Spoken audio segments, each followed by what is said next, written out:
எல்லா தமிழ் மக்களுக்கும் என்னுடைய வணக்கம். இன்றைக்கி நம்ம கேரளா சமையலில் நெல்லிக்காய் அரைச்சி கலக்கி எப்படி செய்யலாம் அப்படின்னு பார்த்துட்டு வரலாம்.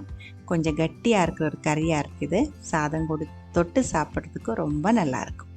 அரைச்சி கலக்கி வெரைட்டியாக செய்வேன். பச்சை மாங்காய் வச்சுட்டு, தக்காளி வச்சுட்டு, தயிர் மட்டும் ஊற்றி, அதே மாதிரி புளி மட்டும் கரைச்சி ஊற்றி அரைச்சி கலக்கி செஞ்சு எடுத்துக்கலாம். இன்றைக்கி இந்த நெல்லிக்காய் அரைச்சி கலக்கி எப்படி செய்யலான்னு பார்த்துட்டு வரலாம். அதுக்காக 5 பெரிய நெல்லிக்காய் நான் இங்கே எடுத்திருக்கு. ஒன்று கம்மியாக இருந்தாலும் ஒன்றும் ப்ராப்ளம் இல்லை. கூடவே 350 ml கட்டியாக இருக்கிற தயிரும் எடுத்து வச்சுருக்கு. முதல்ல நெல்லிக்காய் தேவையான அளவுக்கு தண்ணி ஊற்றி நல்லா வேக வச்சு எடுத்துக்கோங்க. இந்த வேக வைக்கிற தண்ணி நம்ம குழம்பு செய்யும்போது எடுக்க மாட்டேன். அந்த தண்ணியில் கொஞ்சம் சத்தையில் இருக்கும். நீங்கள் வேணால் அந்த தண்ணி ஆறினதுக்கப்புறம் முடியெல்லாம் கழுகிறதுக்கு, தலை வாஷ் பண்ணுறதுக்கு யூஸ் பண்ணிடலாம். நெல்லிக்காய் நல்லா ஆற விட்டுக்கோங்க. அதுக்கப்புறம் அதுக்குள்ளே இருக்கிற விதை எடுத்துட்டு இதே மாதிரி சின்ன பீஸாக எடுத்து வச்சுக்கோங்க. அரைக்கிறதுக்கு 1/2 கப் அளவுக்கு துருவன தேங்காய், ஒரு காரமாக இருக்கிற பச்சை மிளகாய். இதில் சில பேர் ஜீரகம், இஞ்சி எல்லாம் சேர்த்து அரைப்பாங்க. ஆனால் நம்ம இப்போது பச்சை மிளகாய், தேங்காய் மட்டும்தான் அரைச்செடுக்கிறேன்.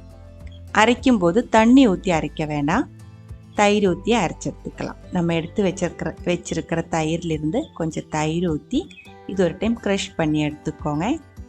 இதே மாதிரி ஒரு டைம் க்ரஷ் பண்ணதுக்கப்புறம் நம்ம எடுத்து வச்ச நெல்லிக்காயும் இது கூட சேர்த்து அரைச்சிக்கோங்க. அரைக்கும்போது கொஞ்சம் கட்டியாக வரும். அப்போ தேவையான அளவுக்கு அந்த நம்ம எடுத்து வச்சுருக்கிற தயிலிருந்து கொஞ்சம் கொஞ்சமாக ஊற்றி நல்லா ஃபைன் பேஸ்ட்டாக கட்டியாக அரைச்சி எடுத்துக்கோங்க. இது இப்போ நான் 2 டைமாக சின்ன ஜாரில் தான் அரைச்சி எடுத்துருக்கு. சீக்கிரம் நல்லா அரைச்சி எடுக்க முடியும். அதனால தான் நான் இந்த மாதிரி செஞ்சுருக்கேன். உங்களுக்கு ஒன்றா பெரிய ஜாரில் போட்டு அரைக்க முடிஞ்சால் அதே மாதிரியும் பண்ணிடலாம். நல்லா ஃபைன் பேஸ்ட்டாக அரைச்சி எடுத்ததுக்கப்புறம் அது தனியாக ஒரு பவுலில் மாற்றி இருக்குது. அதுக்கப்புறம் நம்ம எடுத்து வச்ச தயிர் இதுக்குள்ளே ஊற்றிட்டு மிக்ஸ் பண்ணிக்கோங்க. ஒரு விஷயம் சொல்ல மறந்துட்டேன். நான் முன்னாடி இந்த தயிர் உப்பு போட்டு தான் வச்சுருந்தேன். அதனால இப்போ நான் உப்பு எக்ஸ்ட்ரா ஆட் பண்ணலை. நீங்கள் மிக்ஸ் பண்ணும்போது தேவையான அளவுக்கு உப்பும் போட்டுட்டு நல்லா மிக்ஸ் பண்ணிக்கோங்க. நெல்லிக்காய் அரைச்சி கலக்கி செய்யும்போது தயிர் மீடியம் புளிப்பில் இருக்கிற தயிர் தான் நல்லாயிருக்கும். ரொம்ப புளிப்பாக இருந்துச்சுன்னா நெல்லிக்காயிலும் புளிப்பு இருக்குது. அது 2 சேரும்போது சில டைம் அதிகமாகி போயிடும். அதே மாதிரி இந்த ஒரு கறி 2 நாளைக்கெல்லாம் வைக்க முடியும். அப்போ புளிப்பு இன்னும் அதிகமாகிறதுக்கு சான்ஸ் இருக்குது. அதனால தயிர் எடுக்கும்போது கொஞ்சம் புளிப்பு கம்மியாக இருக்கிற தயிர் எடுக்கிறதா எப்போவும் நல்லாயிருக்கும். இந்த கன்சிஸ்டன்சியில் மிக்ஸ் பண்ணி எடுத்து வச்சுருக்கு. இது நம்ம சூடு பண்ண மாட்டேன், பச்சையாக தான் சாப்பிடுவேன். அடுத்தது தாளிக்கணும். ஒரு பேன் சூடு பண்ணி 2 டேபிள் ஸ்பூன் அளவுக்கு தேங்காய் எண்ணெய் தான் ஊற்றியிருக்கு. எண்ணெய் சூடானதுக்கப்புறம் 1 டீஸ்பூன் அளவுக்கு கடுகு போட்டிருக்கு.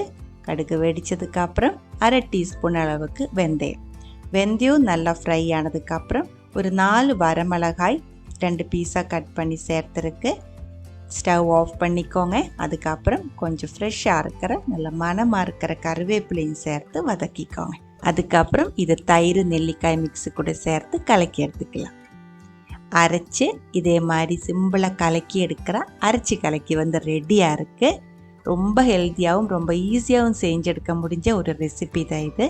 கண்டிப்பாக ட்ரை பண்ணி பாருங்கள். ட்ரை பண்ணி பார்த்ததுக்கப்புறம் உங்களோட கமெண்ட்ஸ் எல்லாம் சொல்லிடுங்க. இந்த சமையல் பிடிக்கிற ஃப்ரெண்ட்ஸுக்கு ஷேர் பண்ணி விட்டுக்கோங்க. நீங்கள் இதுவரைக்கும் நம்ம சேனலுக்கு கொடுத்துட்ருக்கிற சப்போர்ட்டுக்கு ரொம்ப ரொம்ப நன்றி. உடனே பார்க்கலாம் இன்னொரு ரெசிபியோட. அது வரைக்கும் வணக்கம்.